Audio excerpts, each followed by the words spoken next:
Greetings lads and lasses, Lumar here. Hopefully you are having a pleasant day. Unfortunately I have a bit of a cold, so I might sound a bit different during this video, but hopefully you'll be able to enjoy it all the while. So this week we heard news about the newest Avengers movie, Avengers Secret Wars. And the news we heard is that it's going to be released in 2025 and it's going to be written by Michael Waldron.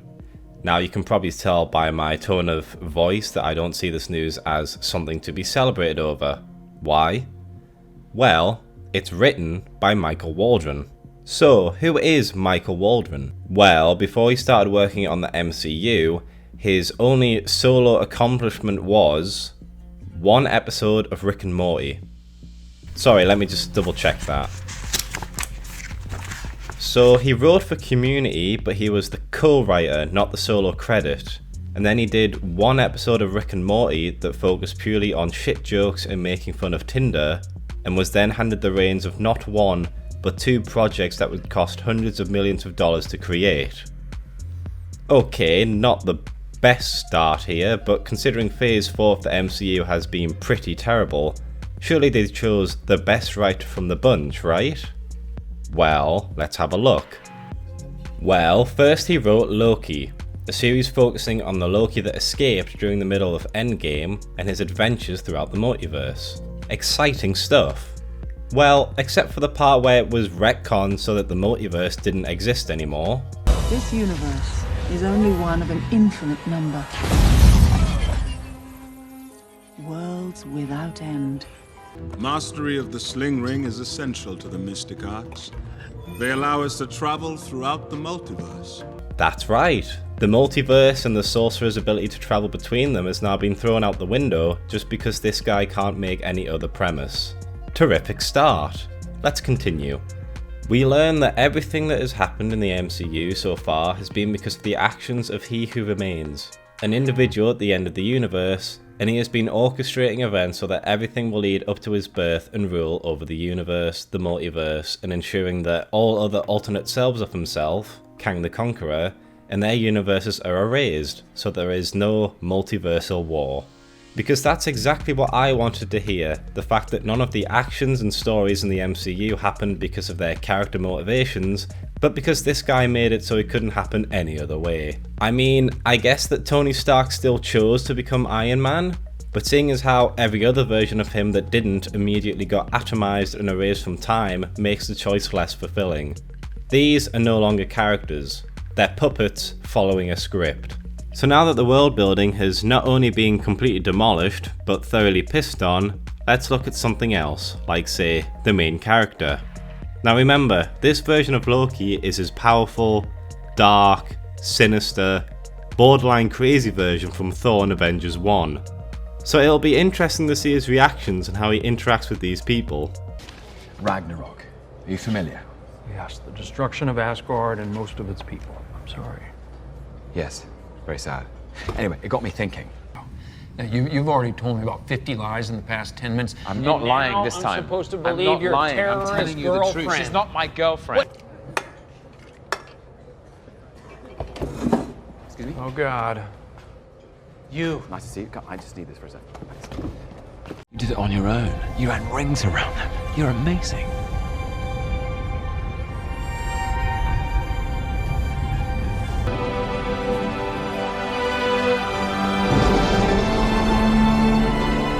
Every moment of your entire life, you've literally stabbed people in the back like 50 times. I'd never do it again. Oh. But surely they'll not do something completely stupid, like make a PowerPoint presentation of Loki's key moments, show it to him with no context or emotional experience, and then make him act nicer than his Ragnarok counterpart, right? Oh. Also remember, this Loki is so strong he can fight Thor? Well, this is what mortals can do to him.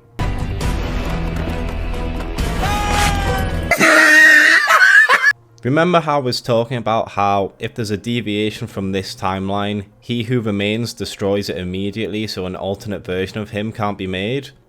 Well, when Sylvie, a female version of Loki who is obviously different from the main Loki for, well, obvious reasons.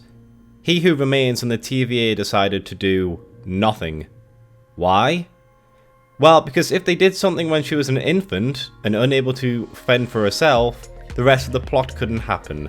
So instead they waited several years, when she was a little girl, and she can do stuff to defend herself before they decide to erase that timeline.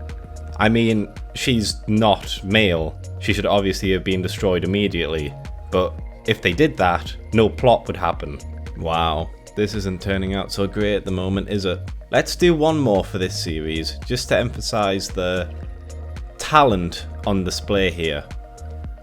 So in the series, it's established that because an apocalypse type scenario destroys everything around it and leaves no traces of things that happened, an individual travelling between universes and trying to remain hidden from the TVA can hide in an apocalypse event, because nothing they do will be recorded or registered, meaning there's no timeline split to track.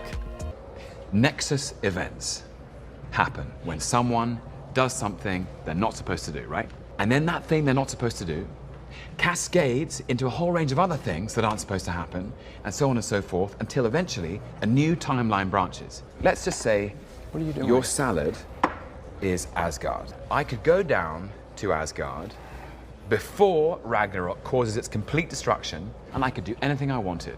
The apocalypse is coming. Ragnarok. Surtur will destroy Asgard no matter what I do.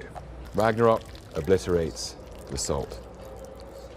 If everything and everyone around you is destined for imminent destruction, then nothing that I say or do will matter.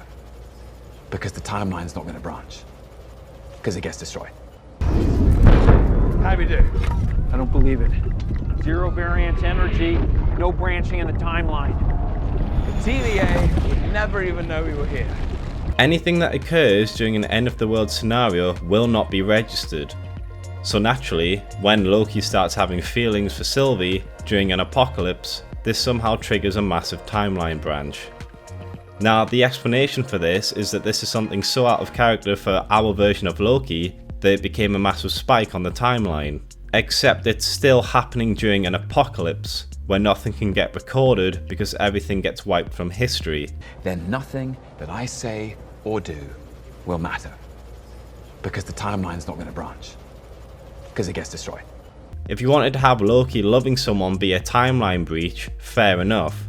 But this is the one setting that you shouldn't be having this in. Otherwise, you've literally just made it so that the power of love is the strongest thing in the universe. Which is what fucking 5-year-olds write. So, that is fucking awful. There's some major concerns with the show, but that's only the tip of the iceberg really when it comes to the problems with this writing.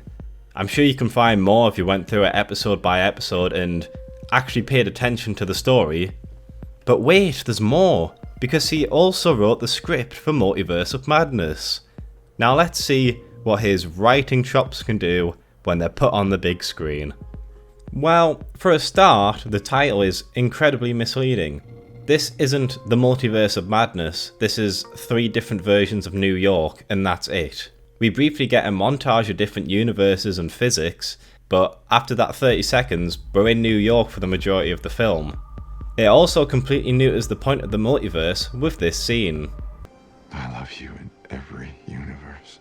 Now, before you say, oh, he's just using this as a term of expression to profess his love, no, there's several points throughout this movie that shows that other versions of Stephen Strange and other universes are still heartbroken that they haven't gotten with Christine. Sinister Strange even mentions that this is pretty much every single one he's been to.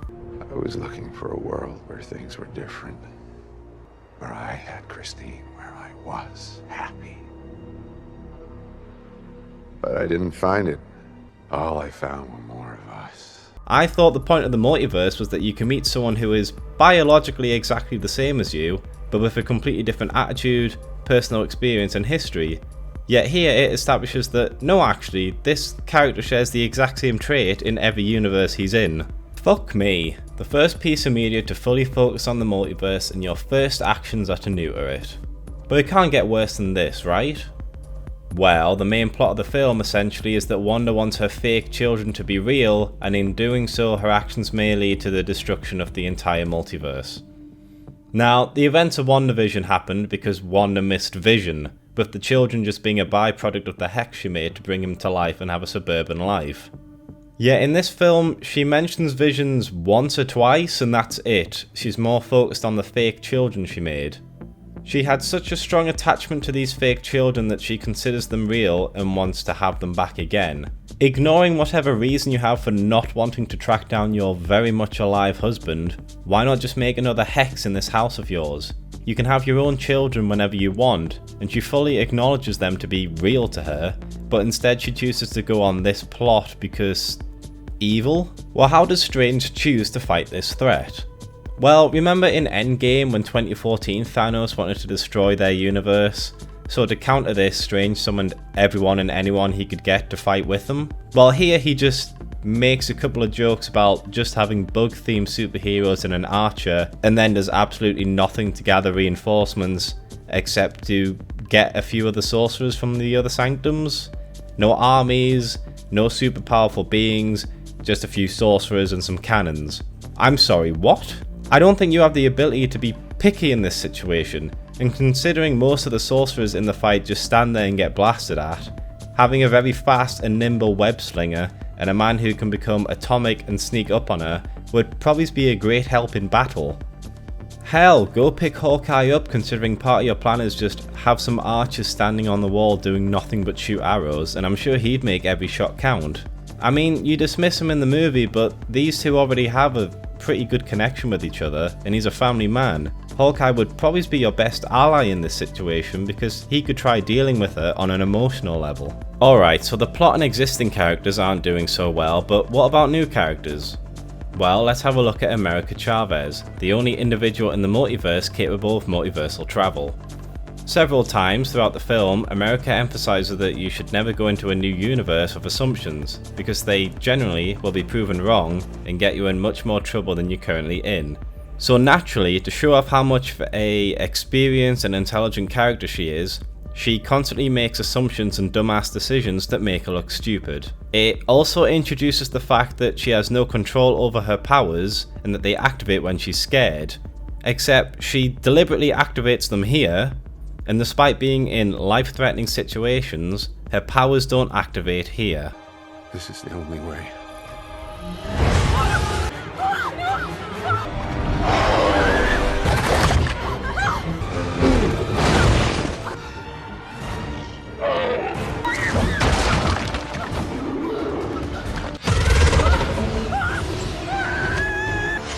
Literally the only notable thing about her, and he somehow manages to fuck up writing her. You would also assume that someone who has gone through their entire life being unable to get attached to anyone or anything because she'll eventually lose it would be a lot more jaded and depressing as a character.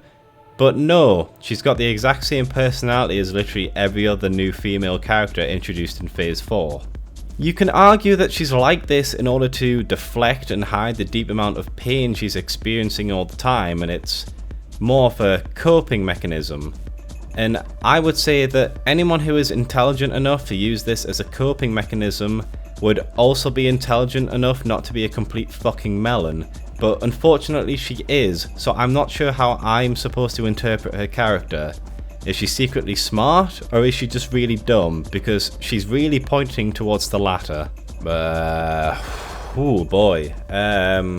So, Superior Strange. Tried to use the Darkhold to fight Thanos, but upon realizing he destroyed another universe, he stopped using it, confessed immediately, helped find the Book of Ashanti, and then offered to die so he can never put them in danger again. Sounds like a decent guy, right? A man who owned up to his failures and tried to make things right. Yet when a Doctor Strange comes along telling them that Wanda is dreamwalking and going to kill them all, the exact same thing that Superior Strange did, not only do they decide not to do anything about her, but they also immediately decide that this Strange is the main problem because of their Doctor Strange, the man who made a mistake and immediately tried to atone for it. They also never bother to listen to him or use Xavier's mind reading abilities to verify what he's saying is true, despite the fact that their entire universe is at risk. And when Wanda appears, instead of going together to fight her, they go one by one, with the rest just staring at her until they all die. And I'm supposed to believe that these people are the greatest heroes on this earth? Give me a fucking break. What the fuck is this? What about the Book of Ashanti, the magic book that can solve literally any problem in existence? It's emphasized that dreamwalking is the only real way to travel between universes, and America's abilities of being able to travel between universes is so unique that it's only to her. Except the Book of Ashanti exists in a realm between universes, meaning they would need to find a way to exit their universe to get to it in the first place, which would mean they have multiversal travel. And if everyone from all these different universes ends up in this gateway junction, then surely that means that not only are there an infinite amount of sorcerers constantly coming into this place to use the book, but wouldn't it also mean that sorcerers could just go through each other's portals, hence multiversal travel? But no, apparently only one person can come into this realm at one time. And how the fuck is this book still here? For a start, this is the only one in existence in this place, which is also the only place like this in existence because it's between multiverses. So, by the concept of infinity, there would be an infinite amount of people trying to access it, and an infinite amount of sorcerers who have used it. And you're telling me none of them decided to keep it? Secondly, Superior Strange used the book on Titan to defeat Thanos, and then he was killed, which would mean that the Illuminati would have had to have put it back for it to be here in this realm. Except no one in the Illuminati knows how to access it, not even Christine. So how the hell did the book get back here when the people in charge of bringing it back here didn't know how to bring it back here? That just makes no fucking sense. I mean, it's just bullshit. Come on, Marshall. Surely there's some idea you didn't fuck up. Alright, incursions. Incursions. When people and things spend too much time in other universes, the walls of those universes start to decay until one or both of them are destroyed. Let's start with how this severely limits the writing potential of the multiverse. The story aspect there, you know, supposed to be trying to big up as this big thing. You know how in the comics we get some interesting heroes, villains and team-ups by characters from other universes crossing over into the main one? Like Power Girl or the Batman Who Laughs. Well, these sort of stories can't happen in the MCU, because if another individual spends more than a few days in a universe that isn't their own, those universes are fucked. You know, it's strange to see a writer in charge of a concept go out of their way to completely neuter it as quickly and as thoroughly as they possibly can, but here he is. Secondly, I don't know how the Illuminati know that both of the universes can be destroyed, considering their universe is perfectly intact and they have no way of testing this. And if their guess is indeed correct, then that means the main universe is fucked then, right? Because not only are there objects like Green Goblin's mask still in that universe, there's also the 2014 Gamora from Endgame running around the main universe for several months to a year now. Remember, the Avengers didn't just go back in time, they travelled to an alternate universe to do so, which means that the main universe should be destroyed by now surely. The same with Steve, he stayed in the other universe for decades. How didn't these two universes get destroyed? It's almost like someone took something from the comics, added a completely different context to it in the MCU, and then didn't bother to check it to make sure it made sense. Unfortunately, that's not all, because not only does it mess up previous works in the MCU timeline, it also messes up another one of their shows that focuses on the multiverse. To sum up the ending of What If, it ended up with a bunch of heroes from alternate universes coming to this dead universe to stop Ultron. Then, an alternate Killmonger and the dead universe's version of Zola get frozen in time. The Watcher then sends everyone back to their own universes, sends the Killmonger and Zola to Doctor Strange's destroyed universe, and sends the dead universe's Black Widow to the invaded universe, where every main Avenger died except for Steve. Now, this sounds confusing, so let me break it down. At the end of this story, you have 4 universes here. The destroyed one, which belongs to Doctor Strange, the dead universe, which belongs to Black Widow and Zola, you have the invaded universe, which I explained, and you have the King universe, where Killmonger is in charge of Wakanda. So, You have the dead universe's Black Widow in the invaded universe, and you have the Killmonger from the King universe and the Zola from the dead universe in Doctor Strange's destroyed universe. Now, the Watcher lets this happen, and seems to imply that it's a happy ending when he sends the Black Widow into this new universe so she can start her life again. Doctor Strange will stand until the end of time watching over the trapped Zola and Killmonger, and that without Killmonger, his universe's Wakanda and the US can start making peace talks happen after their war in his episode. Except, according to this film, all 4 of these universes have a good chance of being destroyed. This isn't so much of a problem with the dead universe and the destroyed universe, but a massive problem for the other 2, which is full of life and living beings. So the writing in this film has utterly destroyed the happy endings of that series, and it also messes up the character of the Watcher for several reasons. The first is that he sends all of these people into these different universes despite knowing it would destroy them, which means that this film character assassinates him from being a highly powerful being who wants to do good but has a tremendous weight of responsibility on his shoulders. All those worlds, all that suffering, and you just watched. I swore an oath. I cannot exert my will in the natural order of things. I cannot intervene. To a asshole who just wants to ensure his own existence and power and doesn't care about the people who die for him to have it. Secondly, he was willing to break his vow of non-interference with the multiverse when a threat, Infinity Ultron, was going to destroy said multiverse, because he wanted to protect it and ensure the existence of creation. Yet here, Wanda is threatening to destroy the multiverse and he does nothing. To summarise, because of Michael Waldron and Kevin Feige, we can come to 3 conclusions now about the What If series. So the first conclusion we can come to is that the Watcher's persona that we see throughout the series, of him being a champion of life and secretly caring about the beings of the multiverse, is a lie told to the audience. And he is actually a massive dickhead and a very sick sadist who tries to give people hope, and then he's going to just kill them and destroy their universes anyways. The second conclusion we can come to is that the Watcher is actually a nice being, but despite having the task of guarding the multiverse, he's a complete idiot who doesn't understand how his powers work or what happens when you change stuff between different universes. The third and most likely scenario is this. Feige is just letting anyone do their own thing without oversight or any attempt of connecting things together properly,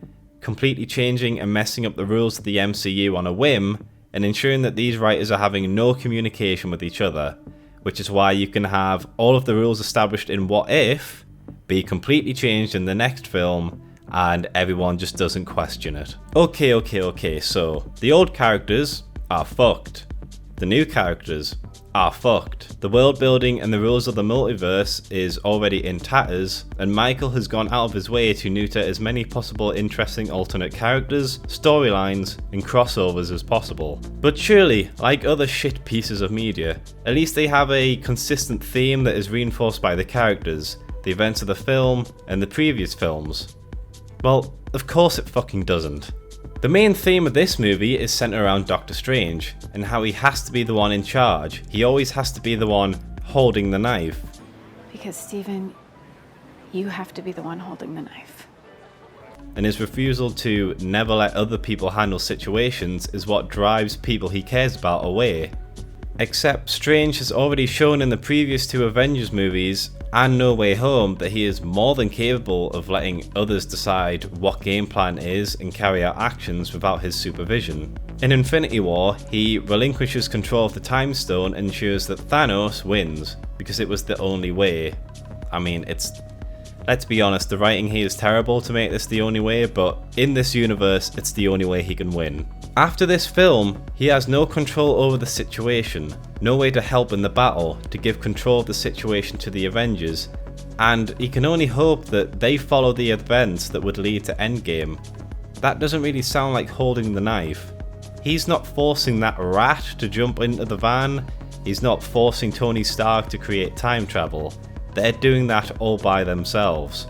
He might be putting them on the path, but he has no way to control them. He just has to have faith that when they're holding the knife, they can make these decisions. The same goes for the end of Endgame, where instead of being a more active target against Thanos in the final battle, Strange chooses to instead remind Tony that there's only one way to win, and he has to have faith that Tony will take the correct actions to end the battle. That doesn't really sound like holding the knife. And in No Way Home, Strange acknowledges that while the counterspell Peter proposes would work, he doesn't want to do it, and he wants to find another way to end the situation. But Peter tells him, "This is my sacrifice and you're doing the spell." Strange immediately follows what he wants instead of trying to do his own thing and taking charge. Doesn't really sound like holding the knife. You know, Feige, I just don't understand.